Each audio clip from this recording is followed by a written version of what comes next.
Nasoihul Ibad itu adalah kitab sarah yang ditulis oleh Imam Nawawi Banten dari kitab yang ditulis oleh Ibnu Hajar Al-Asqalani, namanya Al-Isti'dad Liyaumil Ma'ad. Ya. Ketika menulis kitab Nasoihul Ibad, nah ini menarik, Imam Nawawi usianya 80 tahun. Imam Nawawi wafat usianya 84 tahun. Kitab Nasoihul Ibad yang akan kita kaji ini adalah salah satu di antara kitab yang terakhir yang ditulis oleh Imam Nawawi. Selesainya itu tanggal 21 Safar, hari Kamis siang hari.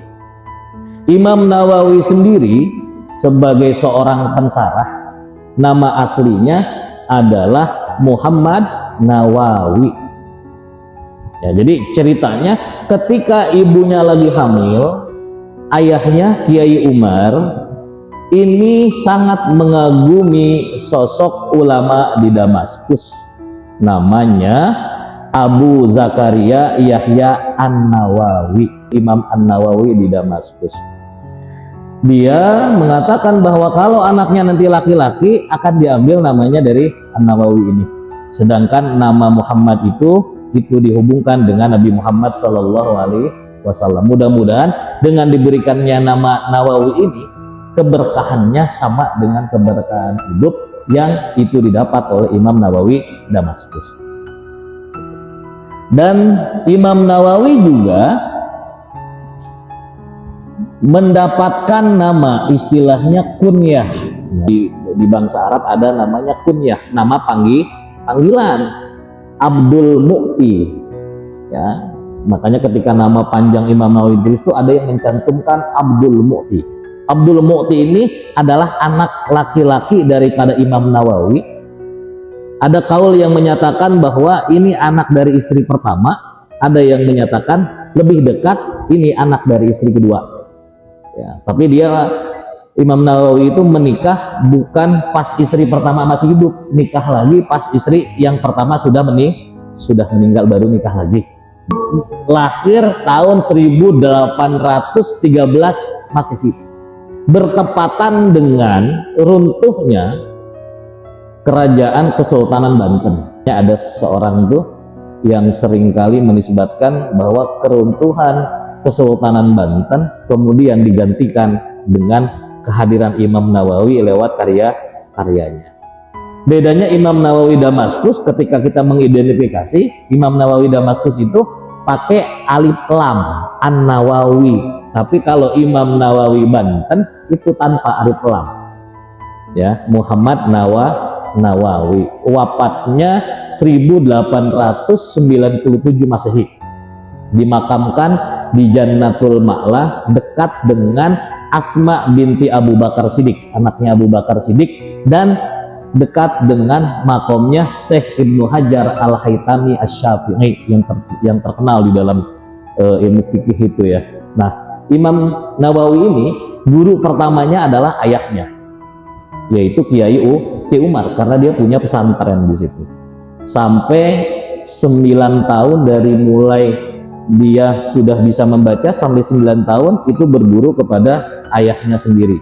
Setelah usia 9 tahun, ayahnya itu mengirim Imam Nawawi dan 2 saudara kandungnya, karena dia anak pertama, itu untuk belajar ke seorang kiai namanya Kiai Sahal di Serang, di pesantren Serang.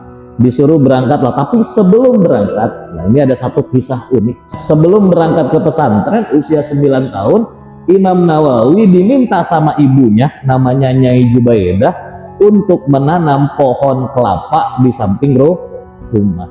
Ketika tiba waktu Imam Nawawi dan 2 saudaranya itu mau pergi ke pesantren, minta restulah dari ibunya. Kata ibunya, saya restui kalian pergi ke pesantren. Ya, pesan ibunya itu adalah aku doakan dan aku restui kepergian kalian untuk ngaji di pesantren dengan satu syarat. Kalian jangan pulang sebelum pohon kelapa yang telah kalian tanam itu berbuah. Pesan ini diingat sama Imam Nawawi dan 2 orang saudara kandungnya. Pergilah dia ke pesantren Kiai Sahal. Maksud dari pohon kelapa jangan balik sebelum pohon kelapa ini berbuah, tentu bukan karena pohon kelapanya mesti berbuah, tapi ini adalah makna simbolik, ya, makna simbolik yang menjelaskan tentang harus sabar, teguh, serta komitmen di dalam menempuh proses mencari ilmu yang tidak mudah. Dan ini dipahami oleh kecerdasan Imam Nawawi. Maka belajarlah Imam Nawawi itu ke Kiai Sahal. Kurang lebih waktunya 2-3 tahun. Di Kiai Sahal itu Imam Nawawi belajar kitab-kitab basic di dalam ilmu agama Islam, seperti di fikih itu ada Takrib, ya, Fathul Qorib, kemudian Matan Al-Jurumiyah di dalam ilmu Nahwu atau Mukhtasar Jiddan dan lain sebagainya. Itu yang dasar. Setelah selesai dari sini, kemudian ayahnya memindahkan Kiai Nawawi dan 2 orang saudaranya itu pergi ke Purwakarta. Ya, di Purwakarta waktu itu ada tokoh besar ulama namanya Raden Baing Yusuf yang makamnya dimakamkan di Masjid Agung Purwakarta. Ya, di sana, di pesantren di sana, Imam Nawawi dan saudaranya belajar tentang kitab-kitab yang sudah mulai menengah nih, ya, di bidang ilmu kalam, mantik, tafsir. Itu di bidang ilmu-ilmu tersebut yang levelnya mutawasid, ya, semacam kitab-kitab syarah. Kalau tadi mungkin masih matan tuh, Matan Jurumiyah, ya. Nah, habis dari Syekh Raden Yusuf ini, karena lumayan 2-3 tahun, gurunya menganggap Imam Nawawi ini sudah cukup untuk ngaji di situ. Kemudian mensuratilah orang tuanya, boleh balik kagak? Itu kelapa udah ini belum, kira-kira begitu. Disurati, ternyata suratnya nggak kunjung dibalas. Akhirnya Imam Nawawi ingat pesan ibunya, jangan balik sebelum kelapa ini berbuah. Ditambah belum dapat surat balasan. Akhirnya Imam Nawawi dan kedua adiknya nyebrang ke sebelah kotanya, namanya Cikampek.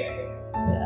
Di Cikampek itu ada seorang ulama yang terkenal di dalam ilmu gramatikal bahasa Arab, dan juga ulama ini merupakan ulama hikmah. Datang dengan 2 adiknya ketemu kiai, saya pengen mondok di sini. Dites sama kiai ilmu nahwu, ilmu sorof, ya, fikih dan lain sebagainya. Setelah dites, kata kiainya begini, ilmu kalian itu udah cukup. Katanya, udah balik aja, balik. Katanya, kalian udah ditunggu sama ibu kalian, dan pohon kelapa yang ditanam itu sudah berbuah. Padahal baru ketemu saat itu. Akhirnya Imam Nawawi dengan yakin kepada kiai itu, pulanglah ke rumahnya, dan ternyata benar, sampai rumah itu kelapa yang ditanam itu sudah berbuah, dan ibu serta ayahnya pun sedang menunggu Imam Nawawi di rumah. Dia seling 2-3 tahun di rumah, ngajar ngaji, habis itu pergi ke Mekah untuk yang pertama kali.